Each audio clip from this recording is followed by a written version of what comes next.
최근 명태균 씨와 김영선 전 의원을 둘러싼 논란은 김건희의 공천 개입 의혹과 연결되어 있으며 이 사태가 또 다른 김건희 게이트로 확대될 가능성이 제기되고 있습니다.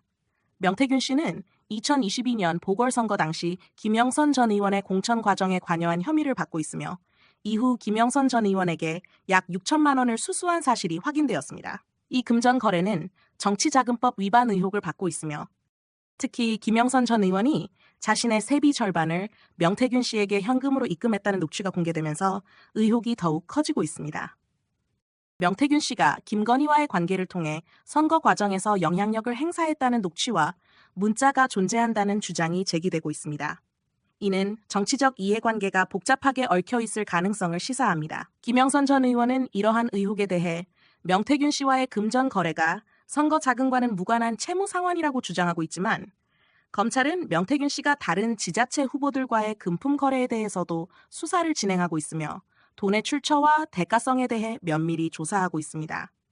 이번 공천 파동으로 인해 국힘 내부에 큰 타격이 예상되며 내부에서는 터질 게 터졌다는 반응과 함께 철저한 조사의 필요성에 대한 목소리도 커지고 있습니다. 지난해 이준석 전 대표 시절 친 이준석계였던 신인규 상근부대변인은 윤석열 대통령은 취임 이후 지난 1년 6개월 동안 집권 여당을 노골적으로 사유화했다며 국민의힘은 윤석열을 위한 대통령의 사유물로 변질됐다고 강하게 비판하며 국민의힘을 탈당했습니다.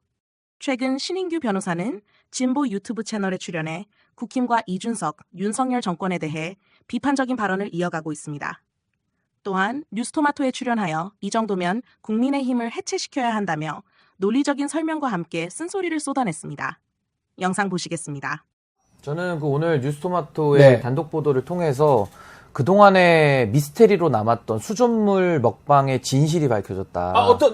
그러니까 김영선 의원이 후쿠시마 오염수 국면 때 노량진 가가지고 수산물 시장에서 물을 떠먹는 게 너무 기괴했는데 왜 그렇게 했는지를 이제 알겠다. 그러니까 김영선 의원이 어떻게 5선 의원이 됐고 또 어떻게 공천을 신청해서 그 다음에 행보를 열어가려고 했던지에 대한 미스테리가 좀 풀린 느낌이 일단 났고요.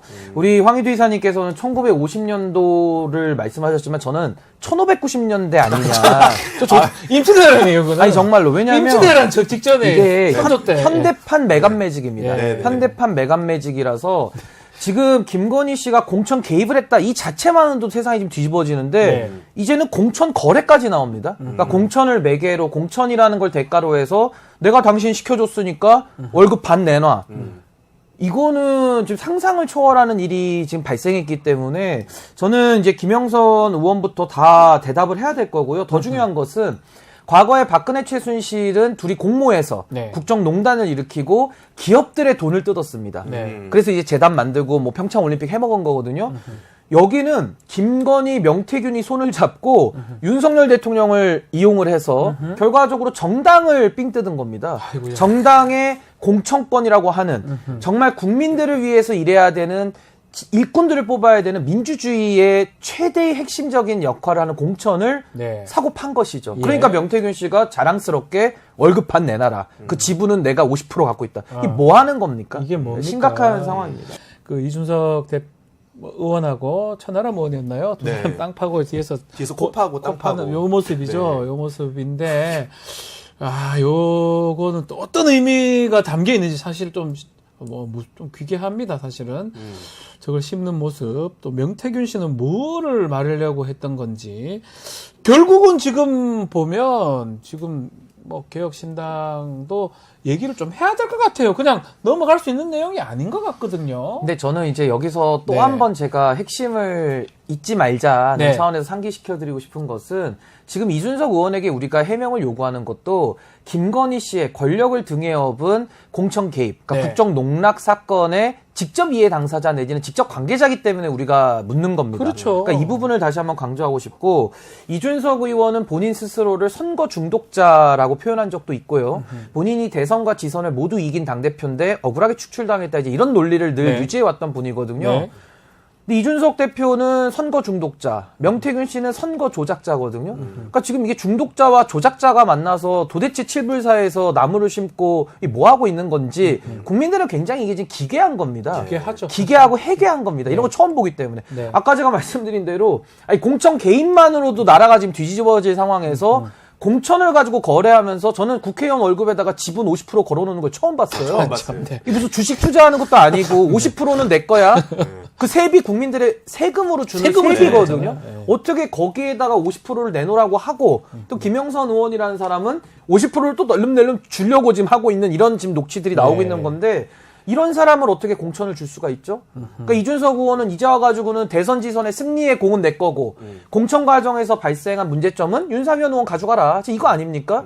아니 이런 식의 조직법적 원리를 이해하지 못하고 명태균 씨가 개입된 김건희 씨의 공천 개입 사건을 축소 은폐하는 사람이 무슨 개혁을 얘기하고 무슨 새로움을 이야기합니까? 거기다가 천하람 의원은 지금 인터뷰를 딱 끊고 있거든요. 네. 네. 열흘째 지금 자명하고 있거든요. 뭐 지금 다른 사람들의 입을 통해서 전언을 전달하고 있지만은 본인이 나와서 마땅히 밝혀야 되는데 밝히지 않고 있습니다. 그러니까 이런 것들이 그들이 외치는 개혁과 새로움이라는 것이 얼마나 구태와 저는 반개혁적인가를 저는 국민들 앞에 그대로 보여주고 있는 사진이 저거다라는 생각이 듭니다. 그 개혁신당 예. 관계자들이 방송 나와서 하는 걸 듣다 보면은 좀 황당한 게 많은 게 네. 본질에 대한 얘기는 거의 없고요. 주변부에 대한 얘기로 논점 흐리기만 하고 있습니다. 그러면서 이야기하는 건 본인들은 억울하다. 그리고 자기들은 깨끗하다. 지금 이런 얘기를 지금 하고 있는데 그만 보시죠.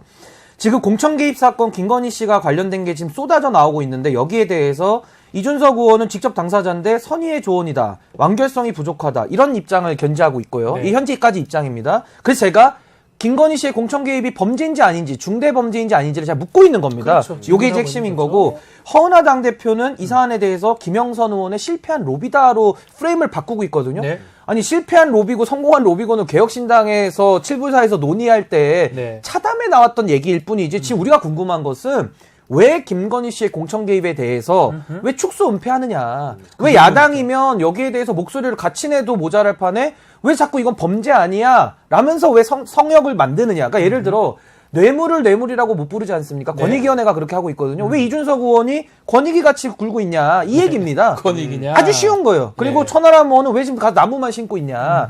이거거든요. 네. 그래서 저는 개혁신당의 이런 집단적인 공천 개입 사건, 권력자의 공천 개입 사건을 너무나도 안이하게 바라보거나 축소 은폐하는 거에 대해서 지금 국민들은 이거 뭐냐? 그러면 김건희와의 연관성이냐? 아니면 명태균과의 연관성이냐를 묻고 있으니까 네. 여기에 대해서 답을 하라는 거고요. 답을 또 하는 게 하나는 맞겠죠. 이준석 의원이 2022년도 6월달, 그러니까 당시에 윤석열 정권 초기에 아주 지지율 높았을 때 치렀던 지방선거와 재보궐선거는 이준석 의원이 직접 당사자입니다. 네. 공천 개입이 있었다라고 한다면은 이준석 의원은 알았으면 공범이고 네. 몰랐으면 무능이거든요. 예. 근데 여기서도 이준석 의원의 말이 어폐가 있는 게 본인은 윤상현 의원한테 다 맡겼고 지시도 안 했다는 거예요. 그냥 다 공천은 원래 공관위가 알아서 하는 거랍니다. 근데 여기서도 모순이 발생하는 게 이준석 의원이 2023년 4월에 MBC 나와서 한 발언에 의하면 인터뷰에 의하면 네. 정진석 위원장, 공관위원장한테는 지시를 했는데 말을 안 들어먹고 된다. 그 얘기 했었어요. 용산을 바라봤다는 얘기를 해요. 본인이 그럼 했었죠. 거기는 왜 지시를 했느냐? 플러스 당시에는 그럼 용산에 영향력이 있다라는 걸 이준석 의원이 알았다는 얘기거든요. 네. 그럼 알았으면 공범입니다. 예. 그러니까 공범을 자백하고 있기 때문에 여기 두 부분에 대해서는 이준석 의원과 개혁신당이 반드시 답을 해야 되고 도망가도 도망갈 데가 없습니다. 제가. 예. 창원 의창에 관한 1차 개입, 2차 개입을 아까 예. 얘기한 거고요. 저희가 얘기한 거 그거고요. 지금은 이제 지난 총선 2024년도 관련된 이제 용인 갑 용인 지역에 갑 지역. 있었던 예. 공천 개입인데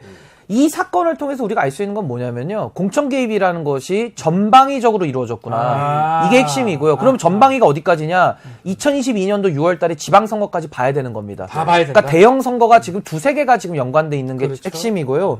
두 번째는 당내에서 조직적으로 김건희 씨한테 충성을 하고 있는 모습이 나오거든요. 그러면 김건희 씨에게 정보를 전달해주고 김건희 씨의 의사 전달을 한 중간에 매개체가 있지 않겠습니까? 그 매개체는 누구냐? 지금 이철규 의원으로 다 지목하고 있거든요. 네. 그러니까 이철규 의원이 여기에 대해서도 입장을 밝혀야 될 답을 것이다. 하는 게 맞다. 왜냐하면 한동훈 비대위원장하고도 여러 차례 공천 갈등을 노정시켰고 이번 총선에서도 비례대표나 이런 거 할 때 난리가 났었어요. 그때 기자회견까지 했었습니다. 그죠? 김건희 씨의 의견을 네. 마치 대변하는 듯한 기자회견까지 했기 때문에 전 이철규 의원이 여기에 대해서는 답을 해야 될 것 같고요. 세 번째는 선거에 나가서 저도 자리를 챙겨줍니다. 예를 들면 이원모 네. 인사비서관으로 있다가 공천 신청해서 내리 꽂아주고 선거 떨어지니까 또 지금 공직기관 저 처음 비서관으로 봤어요. 이게 가능한 얘기인가요? 또 꽂아주고요. 창원 의창에서도 김상민 검사 예. 검사 옷 벗고 나와서 공천 과정에서도 여러 구설수가 있는 분인데 네. 떨어지고 나니까 지금 국정원장 법률특보로 가 있다고 아, 하거든요. 또 글로 가십니까? 여기도 좀 자리 챙겨줬고 예. 심지어 용인갑 지역에서 같이 경쟁하다가 억울함을 토로했던 어제 그 방송에서 나왔던 비서관. 제보자, 네. 비서관 예. 직무대리 했던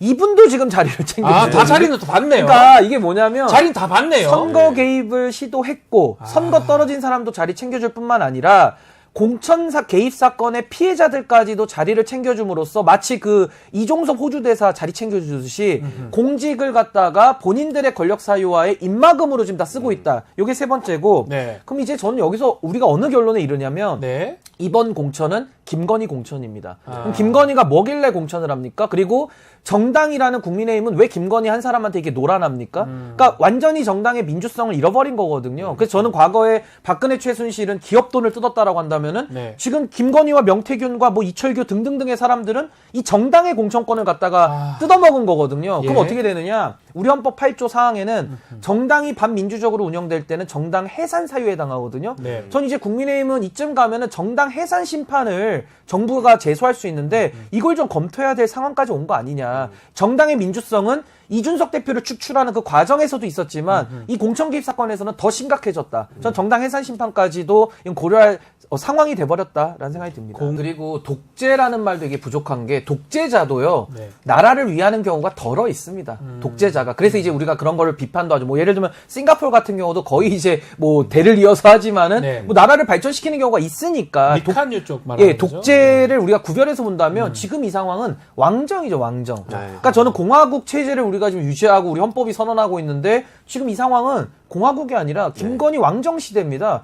선거라는 것을 그냥 제도적으로 외피적으로 이용만 할 뿐 사실상 김건희한테 떨어진 사람도 잘 보이고 붙은 사람도 잘 보이고 선거 떨어져도 챙겨주고 이거 완전히 민주주의를 파괴하고 있거든요. 네. 그러니까 정당을 사유한 정도가 야 이거는 지금 만약에 국정농단으로 우리가 비교를 하자면 감옥에 있는 최순실이 오열할 지경이다. 오열할 것 같아요 제가 볼 때. 당연한 수순일 네. 것 같고요. 시민단체가 고발 안 하더라도 네. 이 정도 나오면은 수사기관이 인재해서 수사해야죠. 해야 된다. 그리고 수사의 강도도 이거는 엄정을 더해서 수사를 해야 되는 사안이고요. 네. 저는 뭐 이제 고발까지 들어갔으니까 수사기관이 안 움직일 수는 없을 거고 전 이 부분도 우리가 수사기관이 지금까지 얼마나 윤석열 정권한테 그 충성하고 잘못된 일들 많이 해왔습니까? 그 네. 대표적인 게 수사심의위원회까지 열어가지고도 김건희 씨의 명품백 수수에 대해서 덮어주는 게 지금 네. 검찰의 수준이거든요. 네. 그러니까 저는 뭐 공수처의 움직임을 지켜는 봐야겠습니다만은 이 사안도 저는 윤석열 정부에서는 부득이하게 특검으로 갈 수밖에 없지 않을까. 구도만 마지막으로 짧게 네. 설명드리면 비선 대통령 김건희라는 게 지금 만천하에 드러났고요. 네. 비선 대통령 김건희 씨가 당무를 비선으로 관리한 사람은 명태균, 그리고 내각을 비선으로 관리한 사람은 이종호. 아하. 이렇게 정리가 되는 겁니다. 그러니까 비선 내각이 서서히 수면 위로 올라오고 있다. 앞으로도 더 많은 정보들이 나올걸요. 게다가 지금 윤석열 대통령 부부가